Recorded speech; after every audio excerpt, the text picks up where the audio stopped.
أتيت وقد توزعت الهدايا.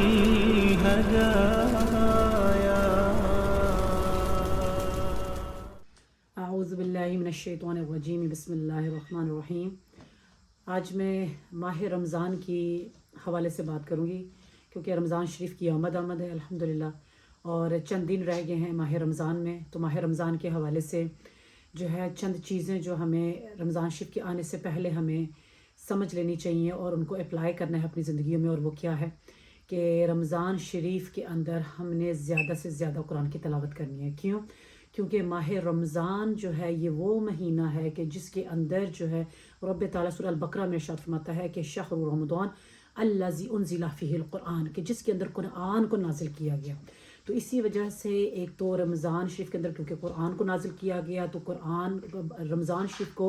جو ہے وہ شہر القرآن بھی کہا جاتا ہے، قرآن کا مہینہ بھی کہا جاتا ہے، اور قرآن اور رمضان کا ایک دوسرے کے ساتھ بہت گہرا تعلق ہے۔ اور اسی وجہ سے جو ہے آقا کریم صلی اللہ علیہ وسلم کی آپ کی سیرت طیبہ سے جو ہمیں پتہ چلتا ہے کہ آپ صلی اللہ علیہ وآلہ وسلم جو ہے ماہ رمضان کے اندر قرآن کی تلاوت کا خصوصی اہتمام فرماتے ہیں، خصوصی طور پہ، اور ہر رمضان شریف میں آپ قرآن کا دورہ فرمایا کرتے تھے۔ تو اسی لیے جو ہے یہ ہم سب بہنیں جو ہیں ہم اس چیز کا خیال رکھیں کہ ہم آگے ماہ رمضان شریف کے آنے سے پہلے ہم اتنی تیاری کر لیں کہ ہم اپنے وقت کو اس طرح سے آرگنائز کریں، ایسے مینیج کریں کہ زیادہ سے زیادہ وقت جو ہے وہ قرآن کی تلاوت کو دے سکیں۔ اور کیوں نہ دیں، جبکہ ایک حدیث مبارکہ مسند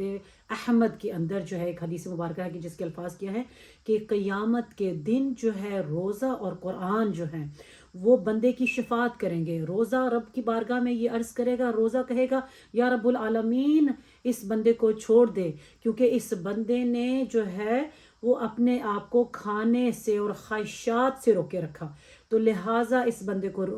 یا رب العالمین اس کو معاف فرما دے۔ اور قرآن کہے گا یا رب العالمین میں نے اس بندے کو جو ہے وہ سونے سے روکے رکھا، تو یہ قرآن کی تلاوت کیا کرتا تھا، تو وہ یہ کہے گا کہ میں اس کی شفاعت کرتا ہوں۔ تو حدیث کے الفاظ ہیں کہ ان دونوں کی شفاعت جو ہے وہ قبول کی جائے گی، یعنی کہ روزہ کی شفاعت اور قرآن کی شفاعت بندے کے حق میں، their intercession in favor of the reciter or the person who fast will be accepted in the majestic court of Allah سبحانہ وتعالی۔ تو ہمیں اس چیز کا خیال رکھنا ہے کہ ہم زیادہ سے زیادہ ماہ رمضان میں قرآن کی تلاوت کریں۔ اور پھر رمضان کا جو مہینہ ہے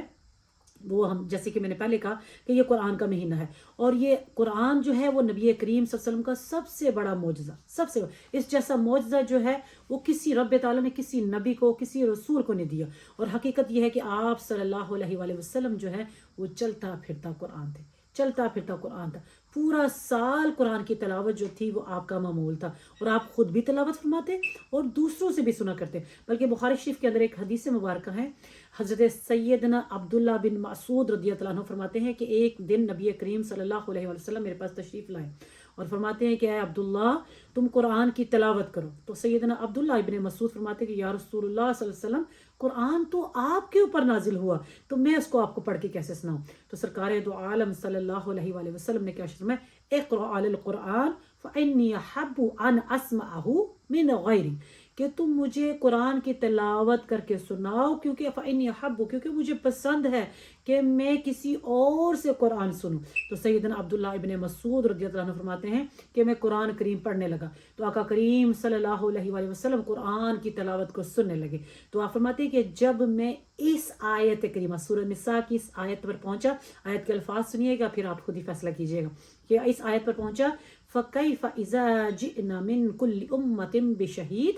وَجِئْنَا بِكَ عَلَى هَؤُلَاءِ شَهِيدًا، یہ سورہ نساء کی آیت کریمہ ہے، اور آیت نمبر ہے یہ 41، کہ جس میں رب تعالیٰ کیا فرماتے ہیں فَكَيْفَ إِذَا جِئْنَا مِن كُلِّ أُمَّةٍ، کہ فرماتا ہے کہ دیکھو سنو اس وقت کیا حال ہوگا جب ہم ہر امت میں سے ایک گواہ لائیں گے، اور پھر وَجِئْنَا بِكَ عَلَى هَؤُلَاءِ شَهِيدًا، اور پھر ان ساروں کے اوپر آپ صلی اللہ علیہ وسلم کو بطور گواہ لائیں گے۔ تو سرکار دو عالم صلی اللہ علیہ وسلم نے جب یہ آیت کریمہ سنی تو آپ فرماتے ہیں، حضرت عبداللہ بن مسعود فرماتے ہیں کہ میں نے دیکھا کہ نبی کریم صلی اللہ علیہ وسلم اس آیت کو سن کر آنسو بہا رہے تھے، اور یہ حدیث جو ہے یہ بخاری مسلم کے اندر جو ہے یہ متفق علیہ یہ حدیث جو ہے یہ وہاں سے لی گئی ہے۔ تو یہاں سے کیا اندازہ ہوا کہ آقا کریم صلی اللہ علیہ وسلم جو ہیں خود بھی تلاوت فرماتے اور دوسروں سے بھی سنتے، اور پھر قرآن کے اندر کئی مقامات پر ایسی چیزیں آ جاتی جس کے اندر جو ہے رب کا خوف ہوتا، یا جس کے اندر کوئی وارننگ ہوتی، کوئی ایسی بات ہوتی، تو آپ صلی اللہ علیہ وسلم جو ہے اس کے اوپر آپ آنسو بھی بہاتے، آپ اس کے اوپر رویا بھی کرتے۔ تو ہمارے لیے تو آقا کریم صلی اللہ علیہ وسلم کی جو زندگی ہے وہ بہترین نمونہ ہے، کیونکہ قرآن فرماتا ہے کہ تم لوگوں کے لیے جو ہے تمہارے نبی کی جو زندگی ہے وہ بہترین نمونہ ہے۔ تو لہٰذا ہمیں تو بحیثیت مسلمان جو نبی کریم صلی اللہ علیہ وسلم کا آپ کا عمل تھا، معمول تھا رمضان کے حوالے سے، ہم نے تو اسی کو اپنانا ہے۔ پھر اس کے علاوہ جو ہے وہ ایک اور جگہ پر جو ہے وہ ہمیں پتہ چلتا ہے، حضرت ابن ابی حاتم رضی اللہ عنہ بیان کرتے ہیں کہ آپ صلی اللہ علیہ وسلم بسا اوقات رات کو مدینہ شریف کی گلیوں میں چکر لگاتے، تاکہ انصار کہتے ہیں کہ وہ لوگ جنہوں نے جب مسلمان ہجرت کر کے مکہ سے مدینہ تشریف لے گئے، تو انہوں نے جب مہاجرین کی مدد کی، امیگرینٹس کی مدد کی، تو ان کو انصار کہا جاتا ہے۔ انصار کا مطلب ہے ہیلپرز۔ تو آپ فرماتے ہیں کہ انصار کے گھروں میں آپ پڑھا جانے والا قرآن سنتے، اور صحابہ کرام رضوان اللہ اجمعین جو ہے رات کی عظیم گھڑیاں جو ہے وہ قرآن کی تلاوت میں گزارتی، گویا کہ ان کے دن جو تھے وہ میدان جنگ میں گزرتے، اور کلمہ طیبہ کی صدائیں بلند کرتے ہوئے گزرتے، اور راتیں ان کی جو تھیں وہ قرآن کی تلاوت میں گزرتی۔ تو ایک رات کیا ہوا کہ نبی کریم صلی اللہ علیہ وسلم جو ہے وہ رات سے باہر تشریف لے کے گھر سے باہر، تو دیکھتے ہیں کہ ایک انصاری عورت کے گھر پہنچتے ہیں، اور انصاری عورت جو تھی وہ اپنے گھر کے اندر سورہ الغاشیہ کی تلاوت میں مشغول ہے۔ تو سرکار دو عالم وسلم جو ہے وہ تلاوت سننے میں مصروف ہو گئے۔ تو آپ فرماتے ہیں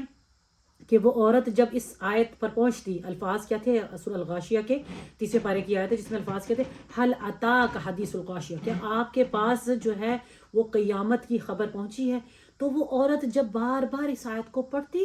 تو وہ روتی، زاروں قطار ہوتی۔ تو آپ صلی اللہ علیہ وسلم جو ہے اس کیفیت کو دیکھ کر آپ کے اوپر عجیب سی کیفیت طاری ہوئی کہ یہ بڑھیا جو ہے یہ کس طرح سے اللہ کی بارگاہ میں عذاب سے، خوف سے رو رہی ہے۔ آپ یہ دیکھیے کہ اب اس آیت کے جو مخاطب تھے وہ کون تھے؟ وہ آقا کریم صلی اللہ علیہ وسلم کی ذات پاک تھی۔ تو آپ صلی اللہ علیہ وسلم نے فرمایا کہ ہاں یا رب العالمین، مجھ تک یہ قیامت کی یہ خبر پہنچی ہے۔ تو آپ صلی اللہ علیہ وسلم بھی جو ہے یہ سن کر رونے لگ گئے۔ تو اس طرح سے ہمیں کیا پتہ چلا کہ آقا کریم صلی اللہ علیہ وسلم کا اپنا بھی ایک معمول تھا، اور آپ کے اصحاب کا بھی معمول تھا، اور خصوصی طور پہ صحابیات جو خواتین جو تھی ان کا بھی یہ معمول تھا۔ تو میری پیاری پیاری سی بہنوں، ہمیں اپنے وقت کو ضائع نہیں کرنا، ہم نے اپنا سارا وقت جو ہے وہ اس چیز کو ہم نے اپنے پورے ٹائم کو ایسے مینیج کرنا ہے کہ اگر ہمارے پاس جو ایسا وقت بچتا ہے کہ جس کے اندر ہم قرآن کی تلاوت کر سکتے ہیں، قرآن کو سمجھ سکتے ہیں ترجمے کے ساتھ، تو ہمیں اس وقت کو جو ہے وہ ہم نے اس کو یوٹیلائز کرنا ہے اس طرح سے کہ سوشل میڈیا کے اوپر زیادہ سے زیادہ بجائے کہ ہم اپنا وقت ضائع کریں، اسکرولنگ کرتے رہیں، اس کی بجائے بہتر ہے کہ ہم قرآن کی تلاوت کو ٹائم دیں۔ تو ہم سب کو جو ہے رمضان شریف کے آنے سے پہلے we all need to set a target how to incorporate Ramadan in our busy schedule life۔ جب آپ پہلے سے اس چیز کو پلان کریں گے، پھر انشاءاللہ آپ دیکھیے گا کہ آپ اپنے ایک ایک لمحے کو بھی ضائع ہونے سے بچا لیں گے، اور رمضان کی سعادتیں، برکتیں جو ہیں، نعمتیں جو ہیں، وہ آپ ساری کی ساری لوٹ سکتے ہیں، اور اپنے آپ کو رب تعالیٰ کی بخشش اور مغفرت کا جو ہے وہ حقدار بنا سکتے ہیں۔ تو آج میں یہیں پر ختم کرتی ہوں، پھر انشاءاللہ جلد انشاءاللہ آپ سے ملاقات ہوگی۔ جزاکم اللہ خیر، اللہ حافظ۔ طويل الشوق يبقى في اغترابي، فقير في الحياة من الصحاب.